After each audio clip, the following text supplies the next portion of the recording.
Hey guys, I'm going to give you an update on my health.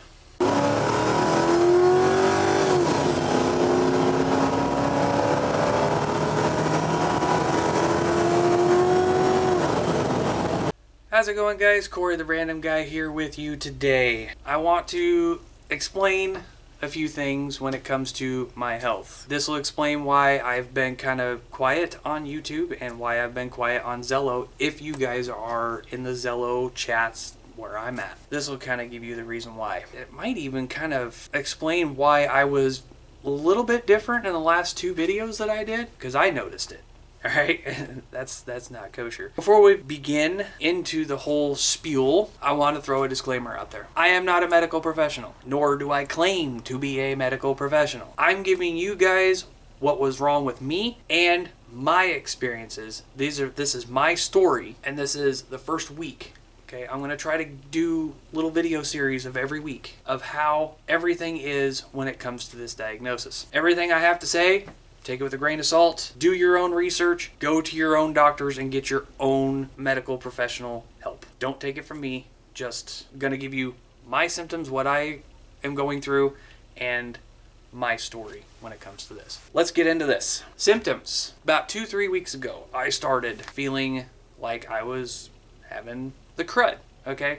It's that time of season here in Iowa where the crud is, well, moving around quite a bit. And at that time, I had actually quit smoking a week prior to this. Stuff was going on. I was, chest, nasal congestion, all that fun stuff. You guys probably heard it in the last video. And I was like, you know what? This is probably part of the non-smoking. 4 weeks, by the way, that I have not smoked a cigarette and not puffed on a vape. Very hard to do, guys, but that'll be another video. So as time went on, I started noticing even more. I started developing head pressure, headache. Okay, maybe this is part of the non-smoking. Maybe this is part of the crud that's going around. Then it got worse. I didn't notice this before, but thinking back at it now, even months prior to this, I was sweating.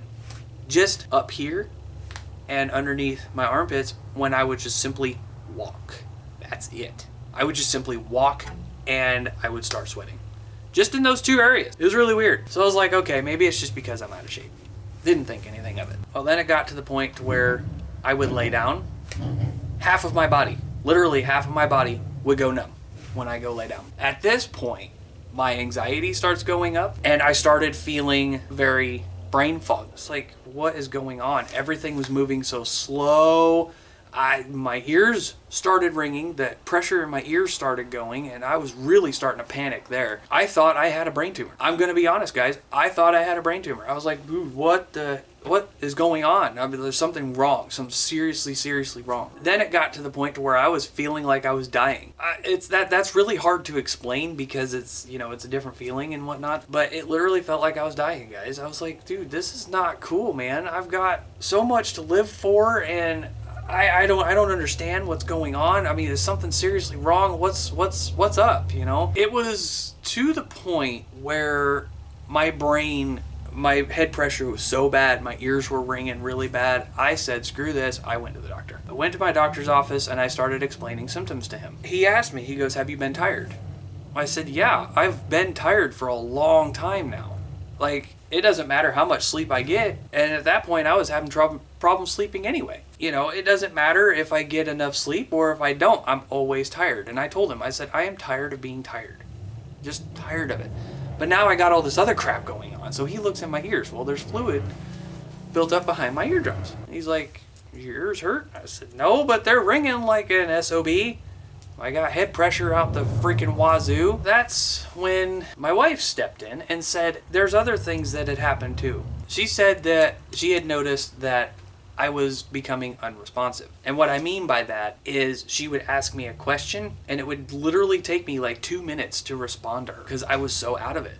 I didn't know if I was living in a fantasy land or if I was living in the real world. That's how messed up I was. And a little bit of disclaimer here when it comes to the symptoms, I'm still kind of feeling it. Okay, it's not gone away completely. It is just a little bit better, but I'll explain why. So anyway, my doctor says, okay, have you ever had your vitamins checked? No. And that's when my wife also piped up and said, well, he also had lost strength. The stuff that he normally could lift, he was having problems with. I'm just sitting here like, in La La Land trying to take all this stuff in, and I'm like, dude, something seriously wrong. He's like, okay, well, I am going to test you for vitamin D and B12. We're going to see where your levels are. He didn't do a whole vitamin panel, which I think when I go in next time, I want to go ahead and check that. So I get a call later on. By this time, I'm sitting here freaking out. My anxiety's through the roof, and you know how that goes. You start thinking the worst. All right, and that's exactly what I did. And my doctor said, your vitamin D level is extremely low. I was like,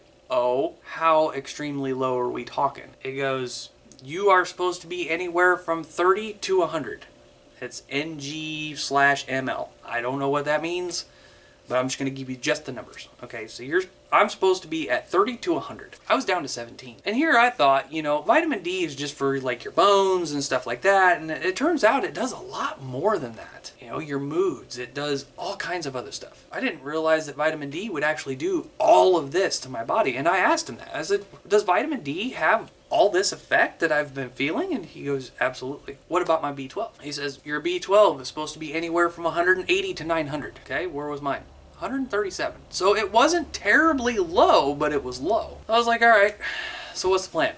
He said, well, I'm going to put you on a mega dose of vitamin D. 50,000 international units that I have to take for the next 3 months every week. I had taken my first one last Saturday. A few days ago, started taking a multivitamin 2. Centrum for Men is what I started taking. For me personally, from what I've read on the label, it was going to be good for me. So that was the treatment, vitamin D. I started doing a lot of research on it. Me and the wife both. We started doing a whole crap ton of research on this. And wouldn't you believe, vitamin D, B12, and all your vitamins in your body, if any of them are low, or multiple of them are low, you are going to feel absolutely just crap. Some people it'll affect more than others, from what I've read. I'm on the road to recovery. It's going to take a while. So to give you my current symptoms at this very moment, am I still out of it? I still feel like everything is very slow. I still feel that my eyes don't adjust to light changes very quickly, which they don't. The wife had tested that already. I'm feeling a tad bit better, especially since I've been taking multivitamins for the last 3-4 days now. I'm starting to kind of notice just a little bit of difference. It's not anywhere near 100%. It's not even 50%. It's probably not even 25%. If you want to learn about vitamin D deficiency and what it can actually do to you, do your own research. Ask your doctors. Do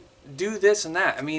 There is multiple stories out there of each person who have different symptoms of the vitamin D deficiency. It's crazy on how much of a vitamin D deficiency there is out there. It's absolutely insane. That's my story, guys. So I'm trying to get everything back to normal. It's gonna be a little bit. I will still try to do videos of different experiments and whatnot. I still plan on doing field test with a sideband radio and Wilson Little Will. So that's the plan. Guys, stick around for week 2. I will try to do videos every week around Friday to give you guys an update. And this is going to be my story when it comes to vitamin D deficiency. Guys, stick around. We will see you next week.